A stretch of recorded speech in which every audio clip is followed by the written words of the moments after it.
나는 주님의 나팔수입니다라는 제목으로 말씀 선포하실 때 많은 은혜 받으시기 바랍니다. 기도하시겠습니다. 사랑이 많으신 하나님 아버지 감사합니다. 하나님께서 저희들을 지극히 사랑하시고 인도하셔서 이렇게 거룩한 주일날 거룩한 전에 모여 신령과 진정으로 예배드리게 하심에 감사를 드립니다. 하나님, 우리들의 예배를 드리는 동안에 하나님께서 귀한 말씀을 주셨습니다. 이 말씀이 지시로나 남지 말게 하시고 내 마음판에 새겨 내 삶의 믿음의 행동이 나타날 수 있도록 역사하여 주시옵소서. 하나님, 이 시대에 많은 영혼들이 아버지 하나님 예수를 믿지 않고 방황하고 있습니다. 하나님, 그들에게 복음을 전할 수 있는 능력의 성도들이 되게 하여 주시고 정말 복음의 나팔을 불어 하나님께 영광 돌리는 거룩한 인생이 되게 하여 주시옵소서. 이번 해피데이 116을 통하여 많은 영혼들이 구원받기를 원합니다. 특별히 친척들, 가족들, 자녀들, 아버지 하나님 또 내 사랑하는 친구와 이웃들에게 복음을 전하고자 하오니 그들에게 믿음으로 구원받게 하여 주시고 정말 나팔수의 역할을 감당할 수 있는 성도들이 되게 하여 주시옵소서. 예수님 이름으로 기도드리옵나이다. 아멘. 우리 한번 같이 따라 봅시다. 오늘 제목이 나는 주님의 나팔수입니다 하는데 우리 한번 합시다. 나는 주님의 나팔수입니다. 나는 주님의 나팔수입니다. 예. 우리 나팔수 그러면 언뜻 떠는 게 근데 군대 가신 분들은 금방 생각이 날 거예요. 아침에 기상할 때 나팔수가 나팔을 딴따단 부릅니다. 또 잘 때 되면 또 한번 부르고 특별한 비상령이 내리면 불러서 경각심을 깨트려주는 그런 것이 나팔수입니다.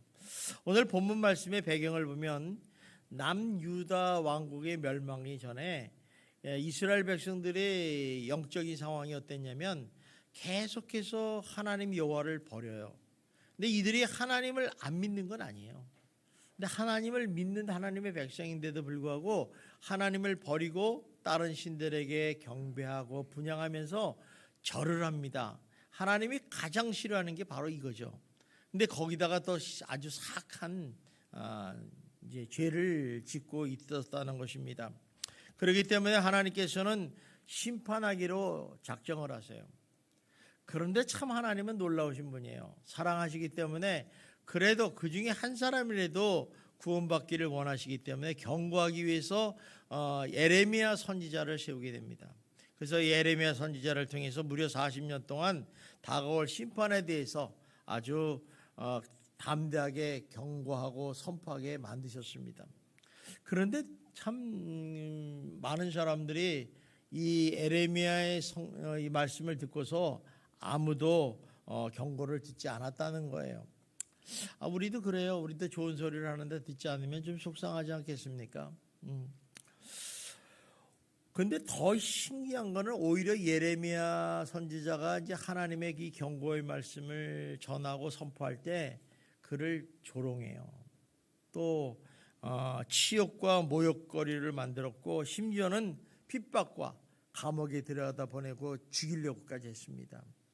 그러니까 이 예레미야 선지자로서는 너무너무 힘든 거예요. 누가 여러분들이 복음을 전하는데 여러분을 때리고 조롱하고 여러분의 치욕을 주고 여러분을 감옥에 집어넣고 이러면 여러분 전하겠어요? 예레미야 선지자가 너무 수치스럽고 힘드니까 나는 이제 앞으로 절대로 하나님 말씀을 전파하지 않겠다 이렇게 결심을 합니다. 이제 그런데도 불구하고 자기 민족이 심판을 받아서 이제 얼마 안 있으면 멸망할 것을 알아요. 뻔히 알고 있어요. 그러니까 예레미야 선지자는 마음은 그렇게 먹었지만은 이게 안 되는 거예요. 그래서 이제 예레미야서 20장 9절 한반절에 이렇게 말씀합니다. 우리 한번 같이 읽겠습니다. 시작. 내가 다시는 여호와를 선포하지 아니하며 그의 이름으로 말하지 아니하리라 하면 나의 마음이 불붙는 것 같아서 골수에 사무치니 답답하여 견딜 수가 없느니라. 그러니까 다시는 여호와를 선포하지 않겠다고 그랬는데 아이들이 멸망을 얼마 있으면 하는 거예요. 그러니까 나의 마음이 불붙은 것 같아서 골수에 사무쳐서 답답해서 견딜 수가 없다는 거예요. 그래서 다시 이제 하나님의 말씀을 선포를 합니다. 그런데도 이스라엘 백성들은 강팍하고 마음의 문을 닫고 있어서 하나님의 말씀을 경고를 듣지 않았다는 것입니다. 결국 어떻게 됐습니까? 얼마 안 있어서 이스라엘 백성들은 바벨론 제국에 멸망을 당하고 맙니다. 그리고 그들이 가장 사랑하고 소중하게 여겼던 예루살렘 성전이 불타 없어버려요. 그리고 예루살렘 성벽과 문이 훼손이 되고, 또 더 수치스러운 것은 이스라엘 백성들이 포로로 끌려가는 그런 수치를 당하면서 나라가 멸망하고 맙니다. 그런데 이제 이렇게 세월이 어느 정도 흘렀어요. 한 5년이나 10년이 흐른 다음에 바벨론에서 포로 생활한 이스라엘 백성들의 상황이 대단했겠죠. 우리가 정상적으로 살다가 남에게 포로로 끌려간다? 이거는 정말 많은 것이 통제되어 있는 상황 아니겠습니까? 그냥 이러다 보니까 굉장히 힘든 그 상황에서 그 바벨론 포로 생활하던 이스라엘 향해서 비록 이스라엘 사람들이 자기의 죄값을 치러서 멸망했지만은 그래도 하나님이 그를 사랑하셨다는 거예요. 그래서 그들을 불쌍히 여겨서 그를 구원하시기 위해서 이제 에스겔 선지자를 파수꾼으로 세우셔가지고 그들에게 회개하고 하나님께 돌아올 것을 계속해서 선포하는 말씀이 바로 오늘 에스겔서입니다. 이 에스겔서를 보면서 하나님의 마음을 알 수가 있어요. 우리 성경에 보면 때때로 하나님께서 이스라엘 백성들을 위해서 이 파수꾼들을 세우는 장면을 보게 돼요. 이 파수꾼을 세울 때는 앞으로 닥칠 위험을 경고하는 거죠. 예를 들면 여러분 잘 아는 사무엘 선지자를 세우잖아요. 이 사무엘 선지자가 뭐예요? 사사 시대 끝에 굉장히 이스라엘에서는 타락한 시대죠. 사사 시대 끝에서부터 사울왕까지 이르러서 사사로 이제 파수꾼을 세워가지고 그들의 잘못을 경고하고 바로 세우려고 애를 쓰는 이제 그런 사사가 되었고, 또 여러분 엘리야와 엘리사를 북이스라엘 타락을 경고하기 위해서 회개하라고 경고의 나팔을 불었던 파수꾼으로 세우셨고, 또 이사야와 에레미야는 남유다의 멸망을 잊기 전에 이스라엘을 회복하고 회개하라고 파수꾼으로 세우셨습니다. 또 바벨론 포로 시대 때는 에스겔 선지자를 파수꾼으로 세워서 22년 동안 그 순 오랫동안 말씀을 전하는 것을 보게 됩니다. 이렇게 하나님께서는 자기 백성을 구원하시기 위해서 시대에 따라서 파수꾼을 세우셨다는 것을 우리가 성경을 통해서 발견하게 됩니다. 물론 이 시대에도 하나님께서는 자기 백성들을 위해서 파수꾼을 세우셨어요. 그러면 그들이 누굽니까? 저와 여러분입니다. 우리가 이걸 잊어버려요. 나는 지금 파수꾼이에요. 그래서 저와 여러분들은 이 시대에 세상의 빛과 소금으로서 복음의 일꾼으로서 하나님이 세우신 파수꾼들이라는 것입니다. 그렇기 때문에 여러분들은 세상 사람들을 향하여 경고의 나팔을 불어야 되고 복음의 나팔을 불어야 한다는 것입니다. 그렇지 않으면 수많은 영혼들이 죽을 수밖에 없어요. 죽을 수밖에 없고, 또 우리가 이 사명을 감당하지 못하면 또 우리 자신을 또 망할 수밖에 없다는 것입니다. 그러므로 우리 교회의 성도들은 어려운 상황 가운데서도 목숨을 바쳐서 복음을 전했던 초대교인처럼 정말 오늘날도 복음의 나팔을 불어 영혼 구원에 힘써야 될 줄 믿습니다. 따라서 우리가 목회자는 그러면 어떤 파수꾼인가? 목회자는 이런 거예요. 파수꾼으로서 영적인 성도들의 영적인 상태를 살피는 거죠. 살펴서 영적으로 나태해지거나 부패할 위험이 직면해 있다면 하나님의 말씀으로 각성을 시켜요. 그리고 경고를 해서 성도들을 영적으로 바로 서게 해야 된다는 것입니다. 이것이 바로 목회자가 해야 될 그런 세상에서 존재하는 이유고, 또 목회자의 파수꾼으로서 의무요 사명인 것입니다. 그래서 분명히 목회자의 사명이 있어요. 그래서 우리가 만일 사람들이 듣기에 좋은 말을 해요. 또 사람이 듣기 원하는 말을 선별해서 하나님의 뜻과는 별 상관없는 말을 하면서 인기를 막 얻으려고 하는 사람들 있잖아요. 사회의 시사 문제를 ton난다든가, 구제 문제를 얘기한다든가, 무슨 뭐 행복하라는 얘기나 이런 데를 막 집중하다 보니까 듣기는 되게 좋아요. 아 진짜 좋다, 은혜롭다 이러는데 결론적으로 하나님이 우리를 파수꾼으로 세인 의미가 전혀 없다는 거예요. 그러니까 마치 예레미야 시대 때 그 뭐라고 그럴까, 예레미야 시대 때 그 하나님이 세우셨던 사람들이 받았던 거짓 선지자의 정형이라고 말할 수 있습니다. 예레미야 시대 때는 수많은 선지자들이 있었는데 예레미야 선지자 한 사람을 제외하고는 나머지는 다 가짜라는 거예요. 이게 참 이게 분별이라는 게 되게 어렵습니다. 그러므로 하나님의 택함을 받은 모든 파수꾼들은 하나님에게부터 부여받은 그 사명의 그 얼마나 무거운지를 우리가 인지를 해야 돼요. 아, 하나님이 주신 이 사명이 얼마나 중요한가. 또 그것이 청중이 받아들이기엔 매우 쓴 말일 수도 있어요. 또 해서는 안 될 말이야. 정말 굉장히 상처받고 아픈 말이지만은 하나님의 뜻이라면 이를 가감없이 선포를 해야 돼요. 왜? 잘못되니까. 그래서 다가올 하나님의 심판과 환난을 대비할 수 있는 자들이 되도록 해야 된다는 것입니다. 따라서 그 얼마나 유창한 말을 가지고 설교를 하느냐, 또 얼마나 감정적으로 사람들에게 은혜로 끼치고 또 감동적인 말을 하느냐, 이것이 파수꾼의 자질을 결정하는 것이 아니라는 거예요. 그러면 하나님의 파수꾼, 주님의 파수꾼은 어떠느냐? 얼마나 하나님이 주신 말씀을 정확하고 담대하고 온전하게 선포하느냐에 달려있다는 거예요. 그러니까 이 파수꾼이라는 역할은 정말 하나님이 들은 그 말씀을 그대로 전하는 게 최고예요. 그러니까 굉장히 딱딱하죠. 굉장히 딱딱하죠. 그러니까 파수꾼의 자질을 결정하는 것이고 이 사명을 온전히 감당해야 한다는 것입니다. 또한 이제 우리가 이제 또 다른 파수꾼이 있잖아요. 그건 이제 우리 일반적인 성도들을 얘기하죠. 성도들은 어떤 파수꾼들이냐? 이 시대에 믿지 않은 사람들을 향한 파수꾼이에요. 파수꾼. 그래서 믿지 않은 사람들을 어떻게 예수를 믿게 하느냐, 복음을 전하느냐, 이것이 이제 성도들의 역할이라는 것입니다. 그래서 여러분들이 파수꾼의 사명을 얼마나 잘 감당하느냐에 따라 세상 사람들의 운명이 달라지게 된다는 것입니다. 저는 여러분이 이번에 기회를 통해서 내가 평생에 예수를 복음을 전해서 예수를 믿게 한 사람이 몇이나 되는가 한번 깊이 생각을 해볼 필요가 있어요. 나는 신앙생활을 30년 40년 했는데 내 신앙생활하기 바쁘고 남에게 복음을 한 번도 못 전했다 그러면 여러분 다시 정신 바짝 차려야 됩니다. 나는 주님의 파수꾼이거든요. 파수꾼의 사명을 못했다는 거예요.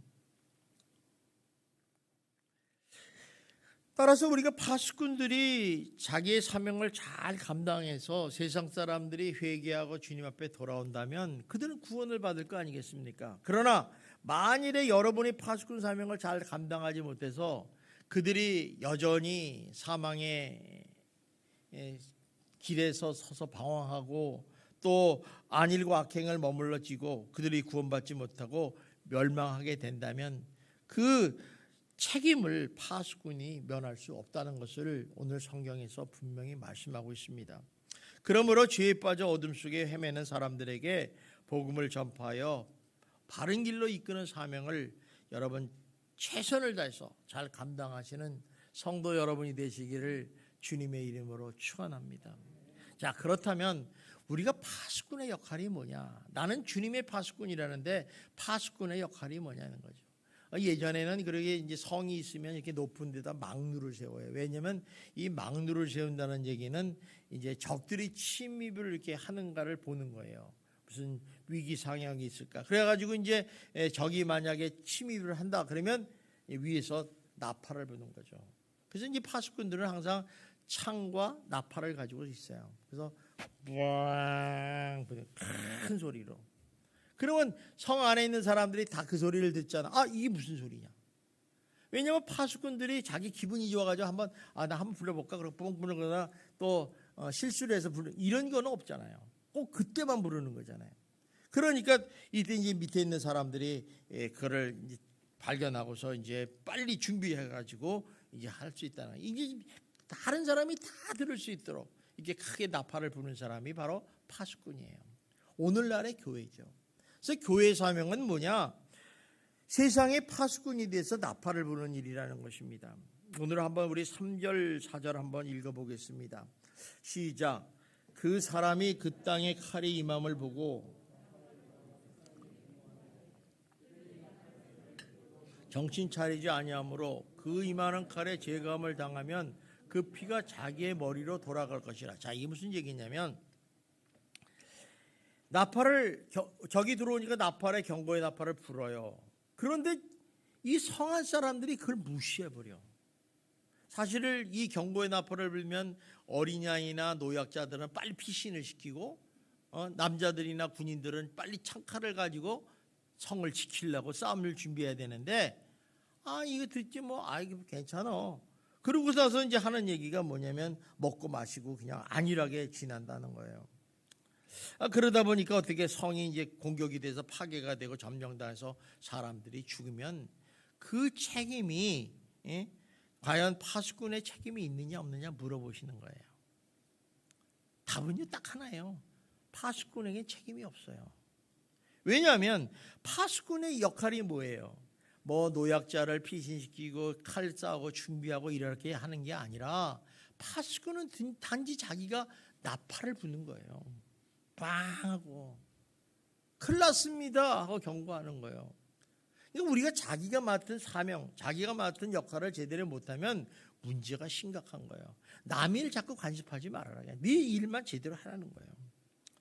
그렇기 때문에 성이 무너진 것의 책임은 바로 그 나팔소리를 듣고 무시한 사람들에게 있다는 거예요.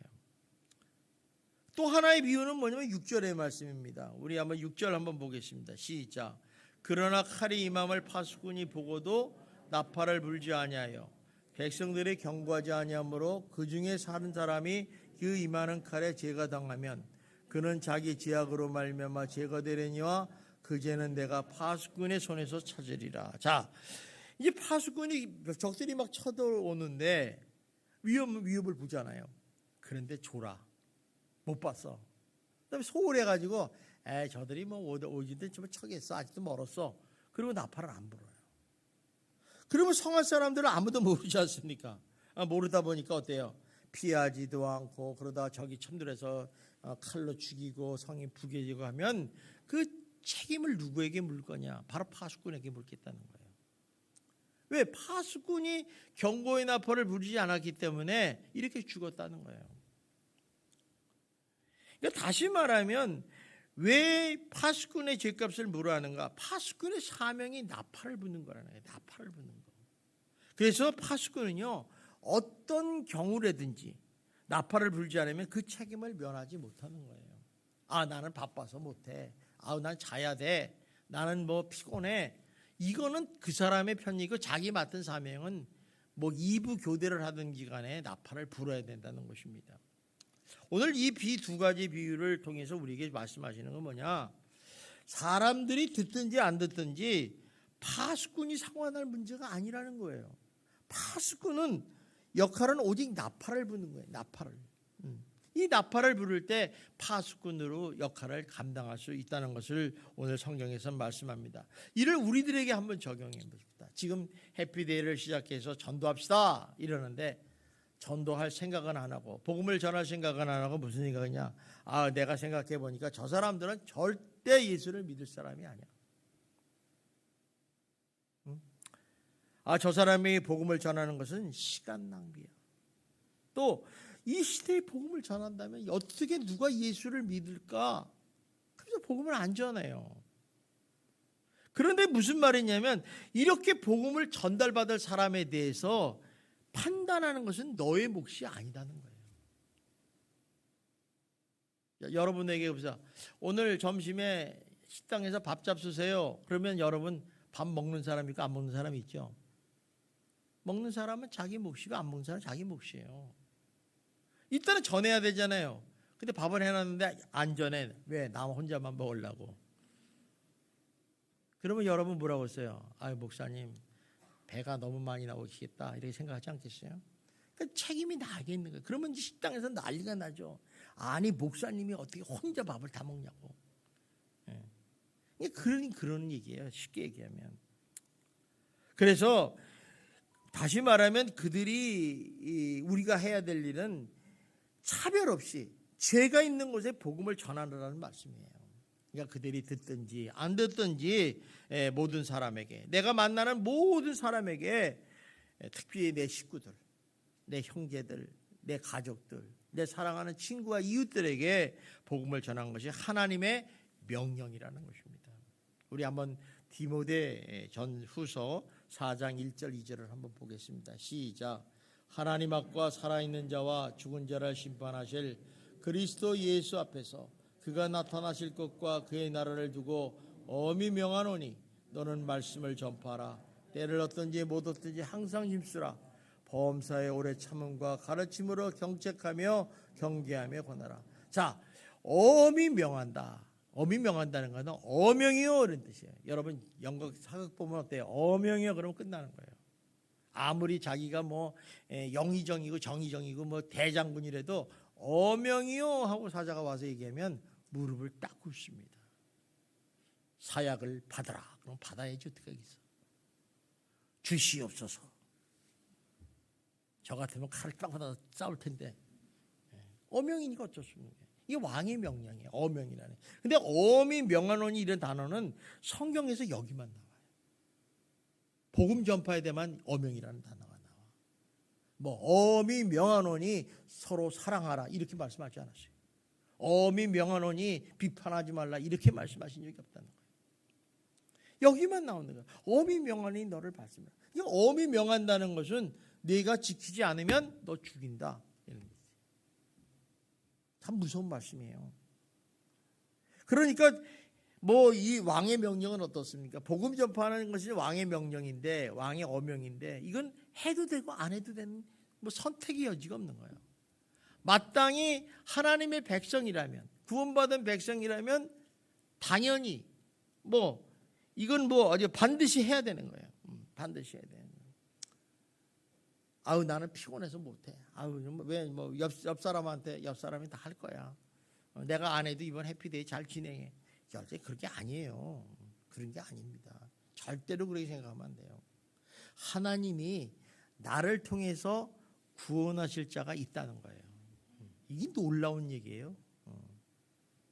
우리가 예수를 믿으면요, 우리 가정이 안 믿어. 그럼 나를 통해서 여러분의 가정의 식구들을 구원할 책임이 여러분에게 있는 거예요. 그래서 주 예수를 믿으라. 그러면 너와 네 집이 구원을 얻으리라 하는 얘기가 바로 거기 있는 거예요. 여러분의 가정의 식구들은 다른 사람은 몰라도, 옆집은 몰라도 우리 가정의 식구들만은 다 예수 믿고 구원받기를 주님의 이름으로 축원합니다. 대단히 중요한 얘기입니다. 대단히 중요하죠. 그래서 어명을 안 지키면 죽는 것처럼, 만일 우리가 복음을 전하지 않아서 그들이 죄 속에서 계속 살다가 멸망하게 되면 그 죄값을 복음을 전하지 않는 우리들에게 찾으시겠다는 거예요. 그래서 에스겔에서 3장 17절에서 19절에 이렇게 말씀합니다. 다시 한번 읽어보시죠. 시작. 인자야 내가 너를 이스라엘 족속에 그들을 깨우치라.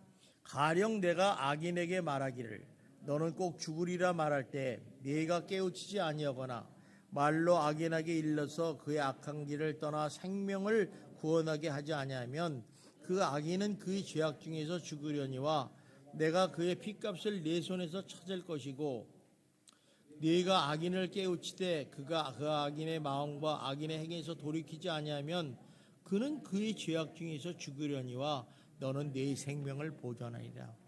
내가 복음을 전했는데 저 사람이 안 받아들여. 할 수 없는 거 아니겠어요?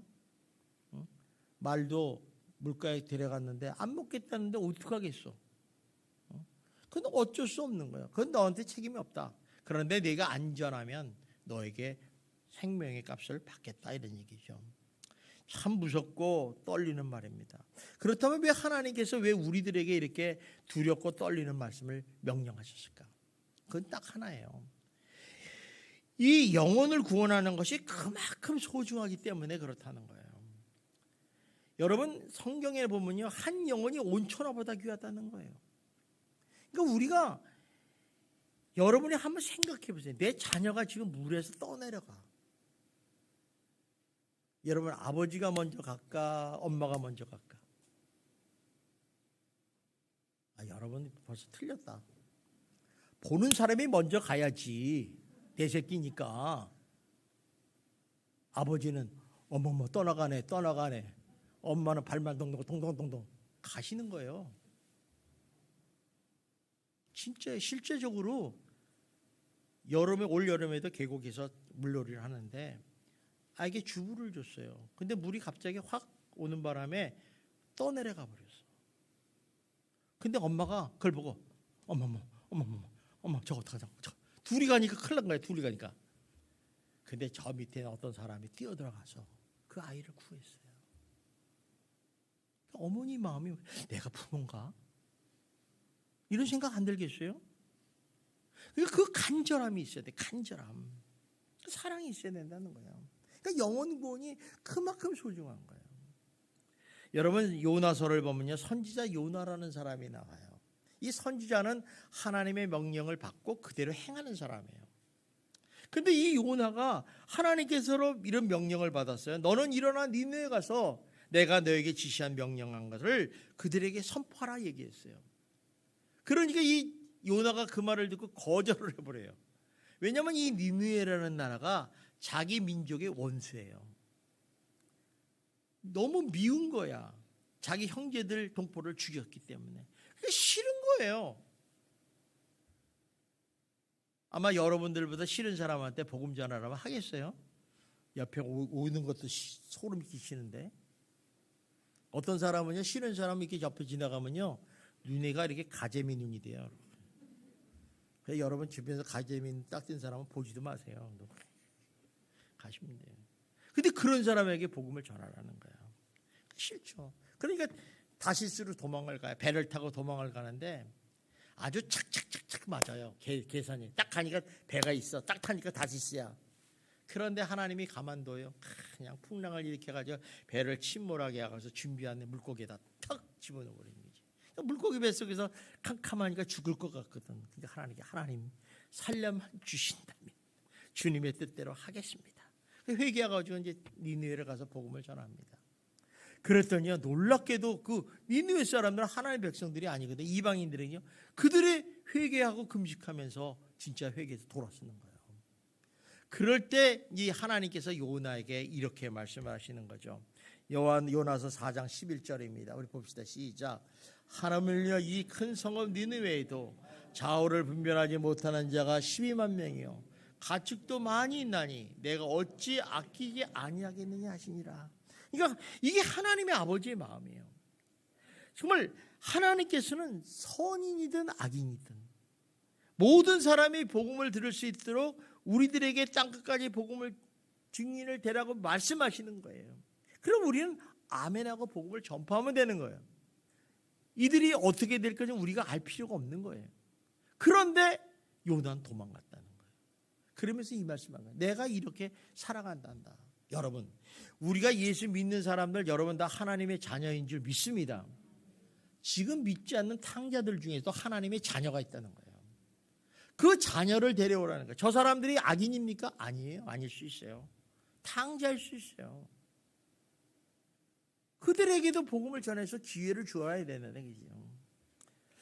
저는 이게 성경을 보면서 하나님께서 이 세상 사람 다 구원하기를 원하지는 않으시는 것 같아요. 그렇지만 어쨌든 간에 잃어버린 양들은 찾아야 되지 않겠느냐는 거죠. 자, 그러면 어떤 나팔을 불어야 되느냐? 첫 번째는 경고의 나팔을 불어야 돼요. 경고의 나팔.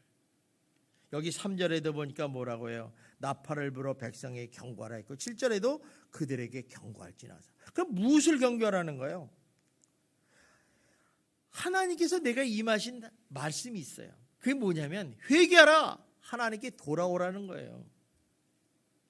여러분 어려운 것 같지만 쉬운 얘기예요. 이스라엘 백성들에게는 되게 쉬운 얘기예요. 여러분 예수 믿는 사람들 여러분에게 돌아오라, 회개하라 쉬운 얘기예요. 그런데 그렇게 경고하라는 거예요. 안 돌아오면 너 망해. 망하는 거야. 이렇게 얘기하는 거예요. 다시 말하면 오늘날 복음을 전할 때 주 예수를 믿으라. 그러면 구원을 받는다고 복음을 선포하라는 거예요. 여러분, 예수를 믿으면 어떻게 돼요? 천국. 안 믿으면 지옥이에요. 여러분, 복음을 전파할 때 우리가 자기가 하나님에 대해서, 예수님에 대해서, 성령님에 대해서 정확히 모르면요, 어린아이 앞에서도 버벅버벅해요. 확실히 준비를 해야 돼요. 예수는 이런 분이다. 안 믿으면, 그러니까 모르면요, 그냥 안 믿으면 지옥, 믿으면 천국, 이렇게 했던 거예요, 옛날에. 아주 심플해요. 그러니까 우리가 이 굉장히 중요한 말씀을 전파하라는 거예요. 그런데 왜 그렇게 되느냐? 오늘날 이 마귀들은요, 아주 파수꾼으로 하여금 혼미케 해버려요. 파수꾼들을. 그래서 이상한 소리도 하고 이상한 환상도 보여줘가지고 이상한 나팔을 불게 한다는 거예요. 근데 사람은 또 그런 걸 좋아해. 거기다가 또 뭐래, 마치 하나님의 계시인 양 위장해. 그리고 막 진리인 양 포장을 해가지고 파수꾼의 정신을 얻게. 이것이 다 이단들이 아닙니까? 신천지가 뭐예요? 신천지가 예수는 바쁘셔서 안 오시고 이만희가 오셨다. 믿어집니까? 안 믿어집니까? 그 믿는 놈 미친놈이지. 근데 믿는 사람이 있어. 신기해.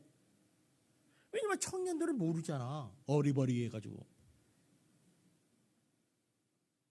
그러니까 믿는 거야. 또 걔네들은 전파할 때요, 나이가 70 이상은 안 건드려. 또 너무 어려도 안 건드려. 딱 청년들. 일 좋아할까. 이단들은 무서운 거예요. 마치 정말 사자와 같이 노리는 거죠. 근데 그런 소리가 할렐루야 하는 사람이 있어요. 예수 믿는 사람 중에서 이단에 빠진 사람이 바로 그런 거예요. 하나님을 모르는 거예요. 그런데 그렇게 마귀가 자꾸 하니까 하나님께서 뭐예요? 내 입의 말을 듣고 경고하라는 거예요. 하나님 말씀만 복음을 전파하라는 거예요. 그러니까 성경 외에는 다른 어떤 것도 하나님 말씀을 들을 필요가 없어요. 뭐 여러분 동영상에 보니까 뭐 누가 어떤 사람이었다, 그거 다 이단이에요. 이단. 지금 신천지가의 인터넷에 완전히 깔려버렸어요. 거의 뭐 이 도사에게 95%가 다 인터넷에 신천지판이에요. 동영상도 다 그래요. 얼마나 무서운지 몰라. 이런 사회에서 살고 있는 거예요, 우리가. 그러니까 파수꾼들이 하나님 말씀을 제대로 알아야 돼요. 제대로 배우고 익혀서 그 전도자는 성경을 통해서 들은 그대로 말씀을 나팔을 불어야 돼요. 주 예수 그리스도가 누구냐, 정확하게 전하는 거예요. 여러분은 주 예수 그리스도에 대해서 잘 바르게 알고 전파하시기를 주님의 이름으로 축원합니다. 1892년에 스왈튼이라는 선교사가 우리나라에 오셨어요. 여자 선교사인데 뭐 우리가 뭐 얘기 들으면 그러잖아요. 안녕하십니까? 예수 믿으세요. 이런 사람 아니겠어요, 그죠? 근데 이 사람이 이제 황해도 안악이라는 지역에서 이제 선교 역할을 하는 거예요. 복음을 전하는 건데 그 당시에 그 지역에 평해도 안악골이라는 곳에 아주 기믹두라는 깡패 새끼가 있었어요. 이 깡패가 어느 정도면 사람마다 지나가다가 마음에 안 들면 한 대씩 까는 거야. 뭐 깡패는 옛날에는 뭐 돈 내라 이렇게 치산짓 안 하고 그때는 이렇게 때린다고 그랬어요. 그러니까 그 안악골 지역이나 아니라 황해다 그 주변에는 안 맞아본 사람이 없어. 그러니까 이제 항상 그 장사꾼이나 시장 가는 사람이나 누구나 거리를 지나가게 되면 선왕당 있죠. 선왕당. 여러분 요새 보셨는지 모르겠는데 옛날에 선왕당이 많았는데 거기서 이제 비나이다 기믹들 오늘 안 만나게 해주세요. 그러고서 이제 돌을 탁 던져. 그리고 쌓아놓고 이제 가는 거야. 그러면 이제 안 만나. 그런데 마침 이 스왈튼 여성교사가 시장에서 전도하다가 기믹들을 딱 만났네. 그러니까 이 사람도 기믹들도 서양 여자니까 좀 이상하게 볼 거 아니에요. 그러니까 이 사람이 이 여자가 전도사가 선교사가 전도지를 주면서 미소를 띠면서 예수 믿으세요 이렇게 얘기하는 게. 그 전도지를 주니까 옛날에는 지금은 전도지가 좋지만은 옛날에는 이제 누런 거잖아요. 누런 거 귀하잖아요. 그러니까 보기가 코 풀기 딱 좋아. 코를 탁 풀어버렸어요. 하고 탁 풀고 탁 찌르잖아요. 그러니까 이 스왈튼 여성교사가 화가 나가지고 뭐라고 그랬느냐. 당신 코 오늘 밤에 썩습니다. 이렇게 한마디 했어요. 그러니까 뭘 썩긴 뭘 썩어. 그러고 집에 갔는데 밤에 딱 자려고 하니까 코가 근질근질한 거야. 코를 자꾸 만지작 하니까 잠이 오겠어요. 밤을 설쳤어요. 그래서 그 다음날 아침에 일찍 가서 이제 서양 그 선교사한테 얘기했어요. 아니 이 코가 썩는데 썩지 않는 방법 좀 얘기해 주세요. 그러니까 이 스왈트 녀석아, 맞다, 이때다. 예수 믿으면 코 안 써요. 이렇게. 그러니까 이 사람이 그 한마디에 이 사람이 변화돼서 회개를 해요. 그래서 그 김익두라는 이 분이 목사가 돼서 그 당시 최대 부흥사가 됐다는 얘기예요. 여러분, 우리가 별거 아니잖아요. 예수 믿으세요. 그럼 코 안 썩어요. 여러분, 정말 코 안 썩습니까? 우리 인생은요, 다 육신은 썩게 돼 있어요. 안 썩는 게 없잖아요. 육신은 다 죽으면 다 썩게 돼 있어요. 그런데 중요한 거는 그 육체보다 더 중요한 게 영혼이 소중하기 때문에. 영혼이 소중하기 때문에 예수 믿지 않으면 코가 썩는다는 경고의 나팔을 불어야 될 사명이 파수꾼에 있다는 거예요. 여러분들 이번 기회에 꼭 한 번이라도 여러분이 만난 사람의 예수를 믿으라고 꼭 선포하시는 여러분이 되기를 주님의 이름으로 축원합니다. 그래서 요나도 40일이 지나면 니네가 멸망할 것이다 외쳤잖아요. 경고 외쳤잖아요. 또 예수님께서도 망대가 무너져 열더만이 죽는 사람의 예를 들면서 이렇게 회개하지 않으면 너희도 이와 같이 망하리라고 경고의 나팔을 부셨다는 거예요. 그래서 전도자는 때를 얻든지 못 얻든지 경고의 나팔을 불어야 한다는 것입니다. 그것이 살 길이라는 것을 오늘 말씀해 주시는 것입니다. 두 번째 우리가 나팔을 불어야 될 것은 복음의 나팔수가 돼야 된다. 복음. 자, 우리 고린도전서 9장 16절을 보겠습니다. 시작. 내가 복음을 전할지라도 자랑할 것이 없으면 내게 화가 있을 것입니다. 자, 보세요. 내가 복음을 전할지라도 자랑할 겁니다. 내가 전도해서 내가 예수 믿게 했어. 나 대단하지. 자랑하지 말라 이거야. 왜? 그건 당연한 일이라는 거야. 너 파수꾼 역할 한 거야. 당연한 거 아니냐. 뭐 그렇게 자랑할 것이 있어? 어떤 사람 그래. 저 사람 내가 옛날에 전도했어. 그게 뭐 자랑거리냐 이게야. 하나님이 아시면 되지. 당연한 거다 이게야. 또 뭐라고 그래요 여기서? 복음을 전하는 것은 선택의 여부를 통해서 부득불 할 일이다. 안 하면 안 되는 일이다 이게야. 왜? 안 하면 어떻게 되느냐? 내게 화가 있을 것이다. 너 핏값 구할게. 핏값 구할게. 이렇게 말씀하는 거예요. 독일의 아놀프 히틀러라는 유명한 사람이 있어요. 여러분 다 아실 거예요. 2차 대전을 일으킨 주범인데 이 사람이 이제 하도 전쟁을 일으키고 막 유대인을 죽이니까 그걸 반항해서 이제 상거했던 사람이 이제 보노프 목사님인데 이 사람이 이제 감옥에 갔는데 꿈을 꿨어요. 근데 하루는 이 꿈을 꿨는데 아놀트 히틀러가 죽어서 하나님 앞에 심판대에 서 있는 거예요. 그래서 하나님께서 너 이렇게 죄를 졌는데 이게 무슨 일이냐 이렇게 얘기를 했더니 이 사람이 변명하기를 이렇게 얘기합니다. 내가 이렇게 큰 실수를 한 것은 아무도 나에게 예수를 믿으라고는 말을 안 해줬기 때문에 이렇습니다. 그 변명을 하더라는 거예요. 여러분 로마서 10장 14절에 보면요 이런 말씀이 있어요. 사람들이 예수를 믿지 않게 되는 주요 원인이 뭐냐 이게 나와 있는데 그건 뭐냐면 그들에게 복음을 전해주는 자가 없었기 때문에 내가 복음을 들을 수가 없었고 듣지 못해서 믿지를 못했다 그렇게 고백을 해요. 여러분 내가 복음을 전도해야 할 전도 대상자들에게 복음을 전해주지 않게 됐기 때문에 그들은 듣지 못해서 나 예수 못 믿었어 하고 변명하는 소리를 듣지 않기를 주님의 이름으로 축원합니다.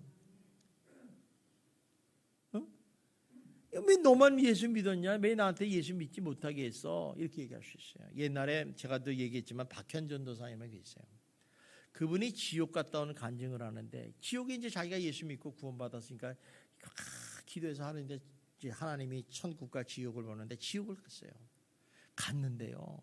어디서 박현아, 현아야 부르더래. 그래서 다 보니까 엄마 아빠가 거기 지옥에서 막 부르들어 있대. 해서 엄마 아빠하고 눈물을 흘리니까 이 나쁜 년아, 나한테 왜 예수를 안 전하고 복음을 안 전해서 지옥 오겠냐, 이렇게 전해. 이 여인이, 전도사님이 충격을 너무 많이 받아가지고 사업하는 거 다 내려놓고 복음 전하는 사역을 했다고 부흥하는 것을 간증을 들었어요. 제가 그것도 지금 안 잊어버려. 내가 내 부모를 전도하지 못하고, 내 형제를 전하지 못하고, 내 사랑하는 친구를 전하지 못하고, 내 이웃에게 복음을 한마디 못해서 그들이 지옥 간다면 그 마음이 얼마나 아프겠어요, 여러분. 성도 여러분, 불신 영혼이 구원받는 길은 오직 하나 길밖에 없어요. 예수 믿는 것밖에 없다는 거죠. 그래서 우리가 세상에 나가서 이 복음 예수 그리스도를 전해야 하면 그들이 구원을 받는 거예요. 그것은 바로 우리들에 달렸다는 거예요. 우리들의 입과 우리들의 손과 발에 달렸다는 사실을 기억하시고, 여들을 우리 전도하면 그들이 살아요. 뭐 죽든지 살든지 그들의 마음이지만 그들이 또 복음을 전해야 되지 않겠습니까? 여러분, 그러므로 우리 모두가 날마다 어디서든지 복음을 전하고 복음의 나팔수가 되시기를 주님의 이름으로 축원합니다. 기도하겠습니다. 사랑이 많으신 하나님, 감사합니다. 하나님께서 저희들을 지극히 사랑하셔서 이렇게 귀한 말씀을 주셨습니다. 나는 주님의 나팔수라는 사실을 알면서도 우리는 아버지 하나님 그런 사실을 잊어버리고 살아가고 있습니다. 하나님, 나만 구원받으면 되지, 나만 예수 믿으면 되지, 나만 천국 가면 되지 하는 생각을 갖고 있지만 내 주변에는 너무너무 사랑하는 가족들과 친척들과 형제들과 이웃과 사랑하는 친구들이 있습니다. 그들에게 한마디라도 예수 믿으라고 전할 수 있는 그런 놀라운 축복의 파수꾼들이 될 수 있도록 인도하여 주시옵소서. 예수님 이름으로 기도드리옵나이다. 아멘.